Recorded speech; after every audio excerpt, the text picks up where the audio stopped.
You asked how we come up with the various design. Cooke Look is only the first of four. We talked to a lot of people. We talked to directors of photography, we talked to assistants, focus pullers, and we talked to our main customers. And the main buyer of stuff is not the user, the DP, it's a rental house. Makes sense. So we talked to all those people. And what's interesting is the director of photography is actually the easiest guy to get the input from. We know what he wants. If he's a Cooke guy, he wants the Cooke look, a nice lens that has the Cooke look at the speed, whatever speed he needs it at. So that's actually pretty easy. The assistant, though, is the guy that actually handles the lens, takes it in and out of the box, puts it on the camera, has to full focus. And they actually had probably the greatest input to the lenses from the S4s forward. They wanted to up until the S4s, lenses were primarily what's called multi-thread, which means they're just two threads, one on top of another, and as you turn it, that's how you focus it. The problem with that is, A, you're restricted by diameter, because if it's a small little teeny lens, obviously the arc length is very small, so you end up with focus numbers like you might have, 2 feet, 3 feet, 4 feet, infinity. Still lenses. Yeah. So one of the things we did, the assistants wanted, because they have to pull focus, is to make that diameter bigger and give them more marks. Also, they wanted, if you look at the way focus marks works, it's sort of a logarithmic type scale. So the distance between the close marks is really big. And then as you get toward infinity, they get really bunched up. So instead of using a multi-thread, we used a cam. And a cam allows us, we went to a bigger diameter, and then we used a cam, which allowed us to squeeze the marks at the close focus end and spread out the marks at infinity as you get toward infinity. So a Cooke lens has a lot more marks on it than previous lenses. We did all kinds of things with, if you take a look on the website and take a look at it, you'll see, so we have windowed scaling. We've got all kinds of features, and almost all these came from talking to the assistants.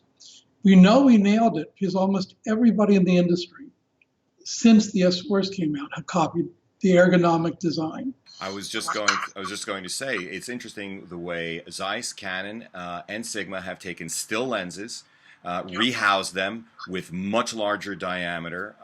There are a couple of custom houses, Duclos being an example, which will mod still lenses. But I know you're going to tell me with the remaining two that that's not all that you do. That's not all we do. That's correct. So so we've got the directors of photography, we've got the assistants, and the last people we talk to are the rental houses or the actual owners of the lens. And what's important to anybody that owns a lens is A, that it works all the time, and that and when it's not working, it's easily serviced.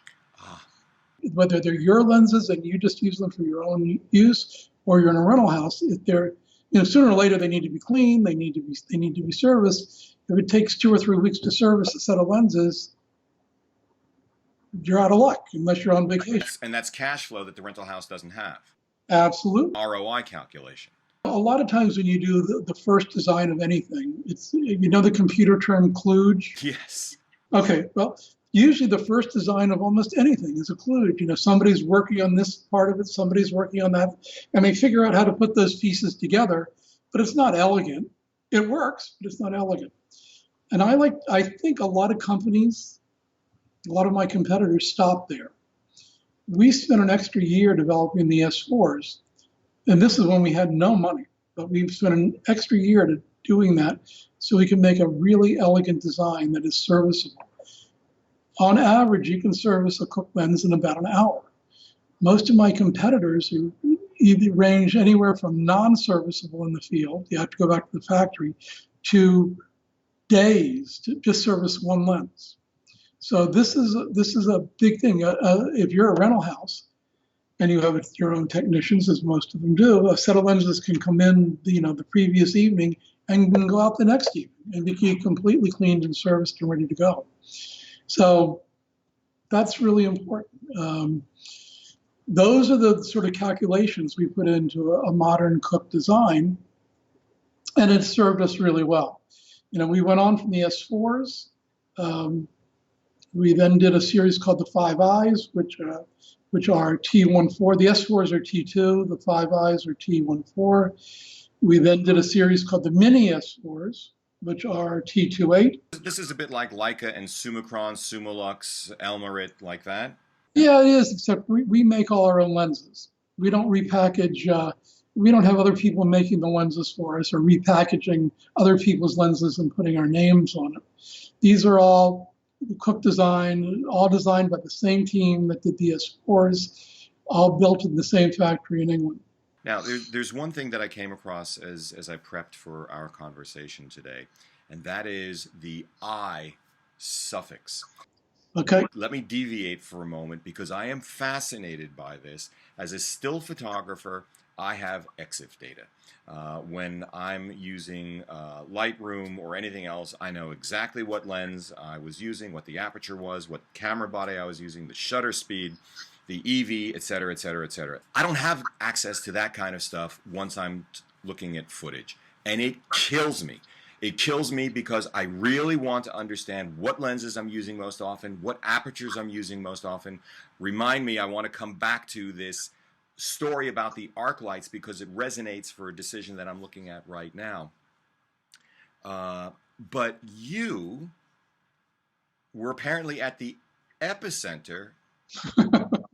Am I overstating the case? No, and we're still at the epicenter. Metadata. When we started the /I, which stands for intelligence, by the way, and just so your listeners or viewers know, we were using I before Apple.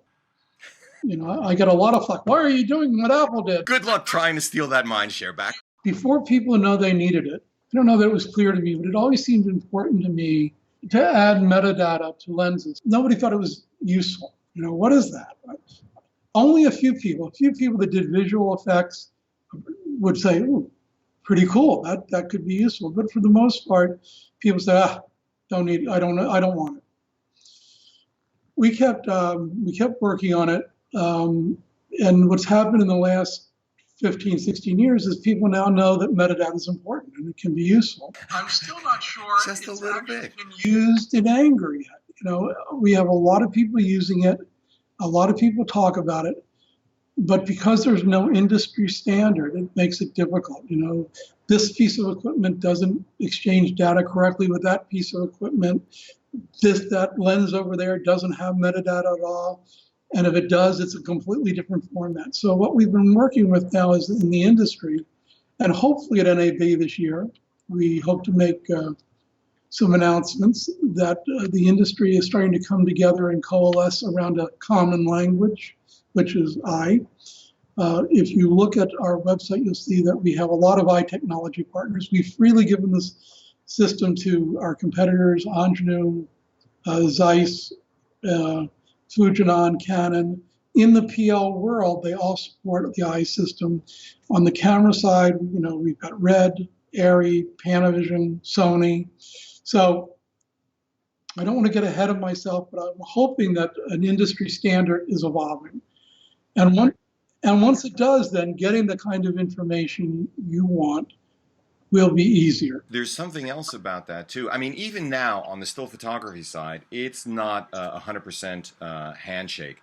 I get EXIF data saying the lens is something other than what it is. But I'm fascinated by the prospect of having sufficient metadata to be operable by software for correction purposes. Is that part of your thinking? Well, where we're going with that, we are now on the verge of introducing the third generation of the I system. So the first generation was just basic lens metadata, stop, depth of field, focus, the usual things you would expect.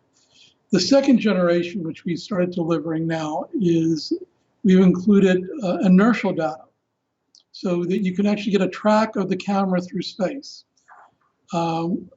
Now, inertial data over time is really not so good, but frame to frame is relatively accurate, but it does drift.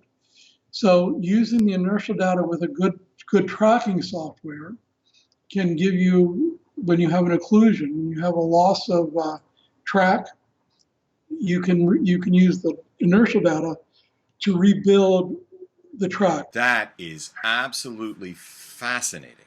Yeah, and we've been working with several companies. The most engaged company is called PF Track from the Pixel farm. They make tracking software, and they're trying to utilize this technology so that, again, when they have an occlusion, it's pretty easy for them to find the track.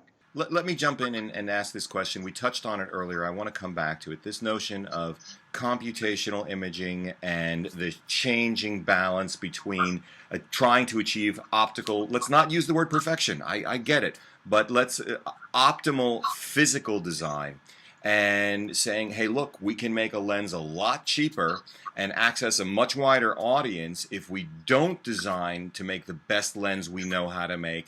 Instead, use software and continue on Moore's doubling of computing power every 18 months. Do you feel a pressure to succumb to that trend? No.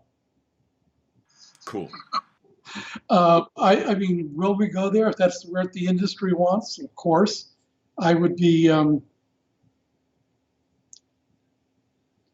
that would be a real philosophical change in how we design lenses, and sort of giving up the keys to the kingdom to the software guys. And great, that's a great point. I'm not sure I want to be at the helm of Cooke when that happens. But what we are doing in i3 is which we'll be introducing later this year, is we are doing, part of it is this. We'll be introducing in the lenses a distortion map of the lens that'll be unique to that lens. We'll measure it at the factory and we'll include that unique instance of the lens. Yes, it'll be unique to that serial number lens. It will not be a generic map for all 50 millimeter Cooke lenses. It'll be a map for that Cooke 50 millimeter lens. So I think that'll be a big step for the VFX people, along with the inertial data. Letting software do my job, that's a hard one for me to swallow.